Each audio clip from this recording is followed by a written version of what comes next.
Mehman denarlarımız, bizim dünyamızın bedegileri, gelin yıllarımız, ehlinizin bayramınız tüsürekten kutlu olsun.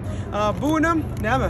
Öz işleş yoldaşlarımı, yani denarları Roza gülüm gülü bilen kutlayın idim. Yani menden ne illi kutlagacaklar bilýär da ödüňiz.